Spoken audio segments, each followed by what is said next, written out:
Hello students, welcome back to my channel AB math classes. तो आज करेंगे class 9th chapter 1 exercise 1.6। तो बेटा इस चैप्टर में हमें पढ़ना है एक्सपोनेंट्स के बारे में, बेस के बारे में। जैसे हमारा है 64 रेज़ टू द पावर 1/2, तो इसमें हमारा 64 तो होगा बेस और 1/2 इज़ अवर एक्सपोनेंट और पावर। तो शुरू करने से पहले मैं आपको इसका बेसिक पार्ट बता देती हूँ। Example a raise to the power में m ले लेती हूँ, ठीक है। अब इसमें a क्या है बेटा, a हम बोलते हैं बेस एंड m, या ये हो सकता है b रेज़ पावर n, कुछ भी हो सकता है। तो इसमें a और b, ये जो दोनों हैं a और b, इनको बोलेंगे हम बेस, और m और n जो हैं इनको कहेंगे हम एक्सपोनेंट्स या पावर। जैसे a हमारा बेस है तो उसकी पावर है, उसका एक्सपोनेंट है m, b बेस है, n क्या है एक्सपोनेंट, या उसको हम पावर भी बोल सकते हैं। फॉर एग्जांपल देखो 2 रेज़ टू द पावर 5, इसमें बेस क्या है, बेस है 2 एंड पावर इज 5, और पावर को हम और क्या बोलते हैं एक्सपोनेंट, ठीक है। अब इसके कुछ बेसिक लॉज हैं। तो फर्स्ट लॉ की बात करते हैं हम। तो जैसे a raise to the power m है, बेस है हमारा a, पावर एक्सपोनेंट है m, into a raise power n। ये डॉट है, ये मल्टीप्लाई को डिनोट कर रहा है, डॉट का मीन्स है ये दोनों आपस में मल्टीप्लाई में। अब बेटा दोनों का बेस क्या है, बेस तो है सेम a, बट पावर क्या है डिफरेंट। तो जब हमारा बेस सेम होगा और पावर डिफरेंट होंगी तो क्या करेंगे, बेस में को एज इट इज़ लिखना है और पावर को ऐड कर देना है, means a raise to the power m plus n, ठीक है। इसका एग्जांपल मैं देती हूँ। जैसे 3 रेज़ टू द पावर 2 इंटू 3 रेज़ टू द पावर 5। अब दोनों में देखो बेस क्या हमारा 3 है, तो क्या होगा, बेस सेम है हमारा तो पावर ऐड हो जाएंगी 2 + 5, तो आंसर इज़ 3 रेज़ पावर 7। ये फर्स्ट है। तो ये वाला है बेटा a raise to the power m, अब उस पूरे की पावर है n। जब ऐसा केस हमें मिलेगा तो क्या होगा बेटा, ये पावर आपस में मल्टीप्लाई हो जाएंगे, means m multiply n, where a is the base, m and n are exponent. जैसे 5 रेज़ टू द पावर 2 है और इसकी पूरे की पावर है 3, 5 रेज़ टू द पावर 2 और whole raise to the power 3, तो क्या हो जाएगा, सिंपली ये दोनों मल्टीप्लाई हो जाएंगे 2 × 3, तो वो answer is 5 raise to the power 6। This is our final answer. Next है, ये अब तक हमने देखो मल्टीप्लाई वाला किया है ना, जब बेस सेम है और मल्टीप्लाई में तो पावर ऐड हो गई है। नेक्स्ट है, बेस हमारा है a, पावर है m, divided by a raise to the power n। Again हमारा बेस सेम है, बेस दोनों केसेस में a है, बट पावर क्या है डिफरेंट है। तो जब डिवाइड में होगा ना बेटा तो सब्ट्रैक्ट हो जाएगा, तो क्या होगा a raise to the power m minus n, तो पावर सब्ट्रैक्ट हो जाएंगे। कंडीशन ये है, यहाँ m ग्रेटर होता है n से, मीन्स ऊपर वाले की पावर ज़्यादा होएगी, नीचे वाले की कम। जैसे 5 raise to the power 4 upon 5 raise to the power 2, तो दोनों का बेस क्या है 5, तो क्या हो जाएगा 5 रेज़ पावर 4 माइनस 2, तो 5 रेज़ टू द पावर 2, और we can say 25 is the answer, both are correct. अब एक कंडीशन ये भी होती है कि हमारे पास बेस तो डिफरेंट है, a raise to the power m है और दूसरा बेस है b। अब आपको क्या दिख रहा है, बेस हमारे डिफरेंट हैं बट एक्सपोनेंट या पावर कह लो दोनों सेम हैं। तो इस केस में क्या होगा, ये सेम केस हो जाएगा, ए बी की मल्टीप्लाई कर दो और फिर पावर लगा दो, क्योंकि दोनों की पावर तो सेम है और नंबर भी आपस में मल्टीप्लाई में है, तो पहले नंबर को मल्टीप्लाई कर दो फिर पावर लगा दो। जैसे 2 raise to the power 3, 3 raise to the power 3, देखो बेस 2 है, यहाँ बेस 3 है, बट पावर दोनों क्या है सेम, तो क्या आंसर आ जाएगा 2 × 3 raise to the power 3। Power एक ही बार लगाएंगे तो ये हो जाएगा 2 3 6 और 3, ये हमारा आंसर हो जाएगा, ठीक है।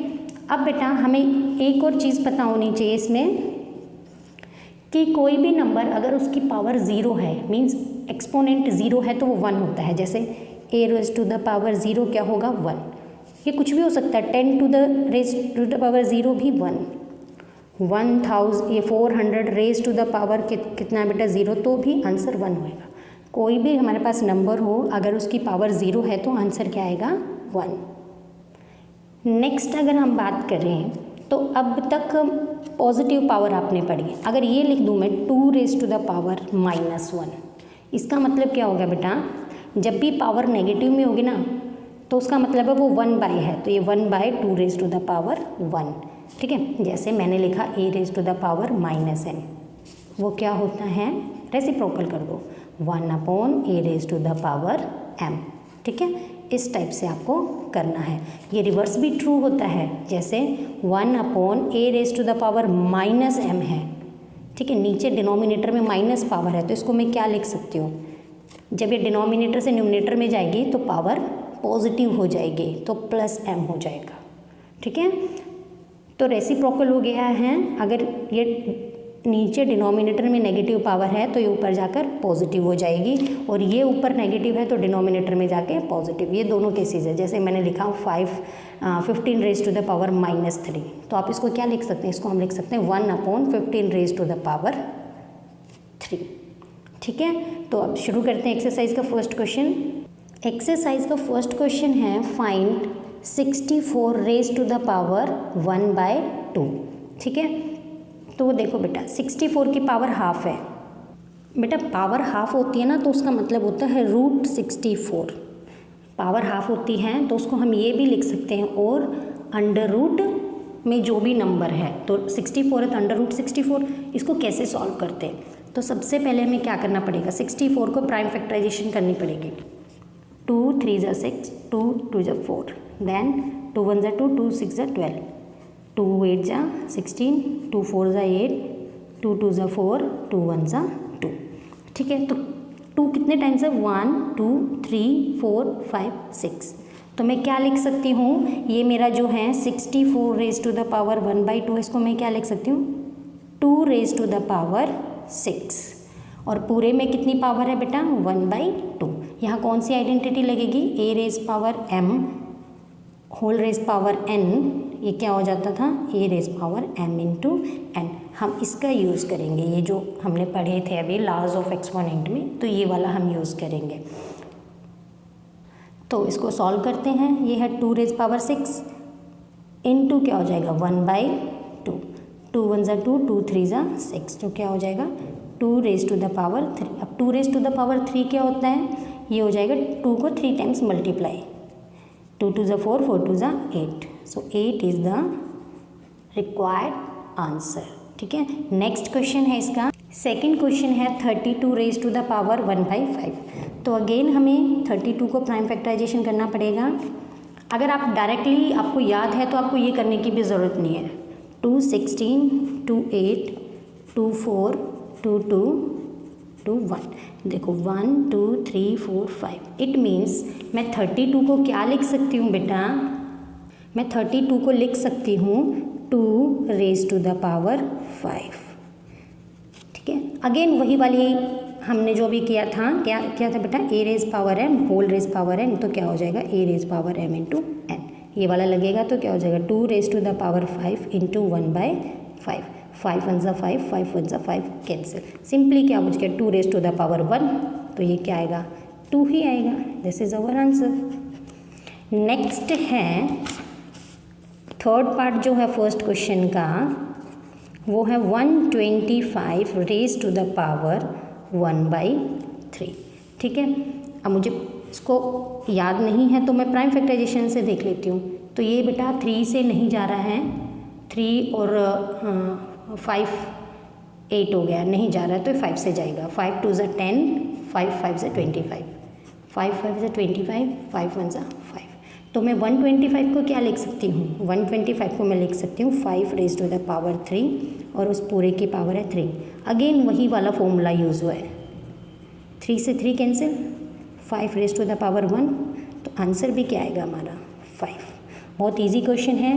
ठीक, 9 raise to the power 3/2, 32 raise to the power 2/5। ठीक है, यहाँ पर हमें 1 दे रखा था पावर में, यहाँ 1 नहीं है, यहाँ पर 3/2 है, जैसे 2/5 है, ये इन सब केसेस में 1 था। तो सॉल्व करते हैं, सेम मेथड है, कोई अलग नहीं है। 9 रेज टू द पावर 3/2, इस केस में हम क्या करेंगे, देखो 3 को क्या 9 को क्या लिख सकती हूँ मैं, 3 का स्क्वायर, ये तो सबको पता है, और क्या है रेज टू द पावर 3/2, तो क्या हो जाएगा 2 × 3/2, वही आइडेंटिटी थी, कैंसिल हो गया। अब क्या बचेगा 3 रेज टू द पावर 3। अब ये क्या होता है 3 × 3 × 3, ये क्या हो जाएगा 3 3 ज़ा 9, 9 3 ज़ा 27। This is our required answer. Second question, second part है 32 रेज टू द पावर 2/5। अभी हमने जस्ट किया था 32 क्या आया था बेटा, 2 रेज टू द पावर 5 आया था जब हमने प्राइम फैक्टराइजेशन किया था, और ये है 2/5, तो वही फॉर्मूला लगाएंगे 2 raise to the power into 2/5। 5 से 5 कैंसिल हो गया, सिंपली बचा 2 रेज टू द पावर 2।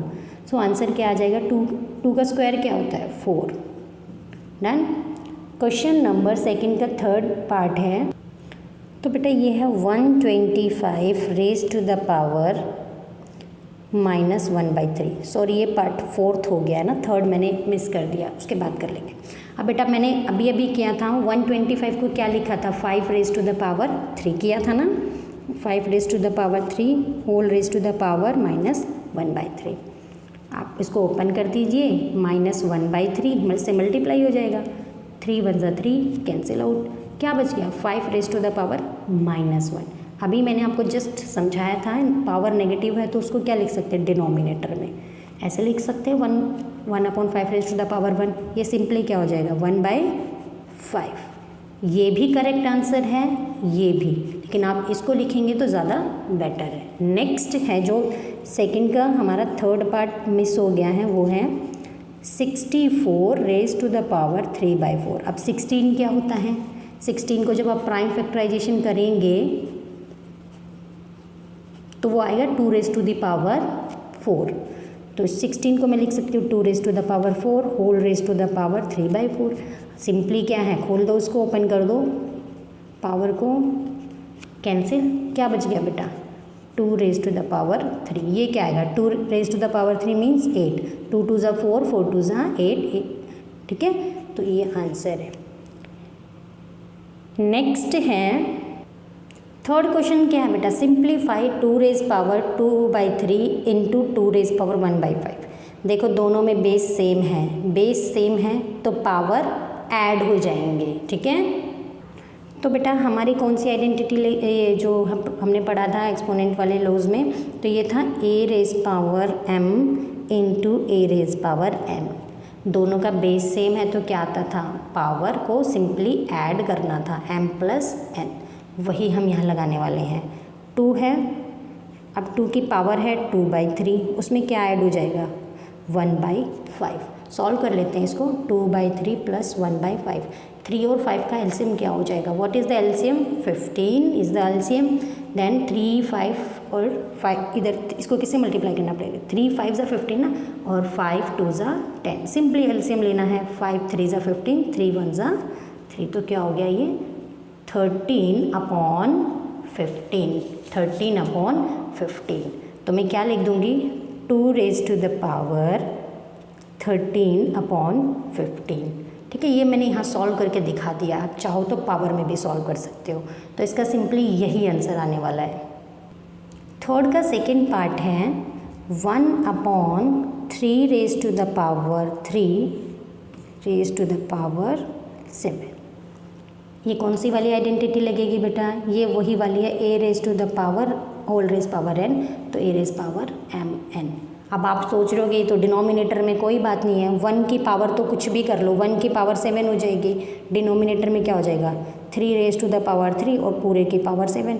अब 1 की तो कोई भी पावर हो 1 ही रहेगा, ये क्या हो जाएगा 3 रेज टू द पावर 3 7 × 21।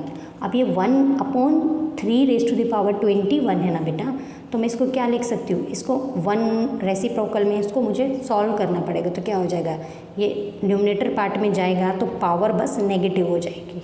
ठीक है। ये +21 पावर की जगह क्या आ जाएगी, -21। ये हमारा फाइनल आंसर आ गया, ठीक है। तो नेक्स्ट क्वेश्चन है थर्ड क्वेश्चन, थर्ड पार्ट।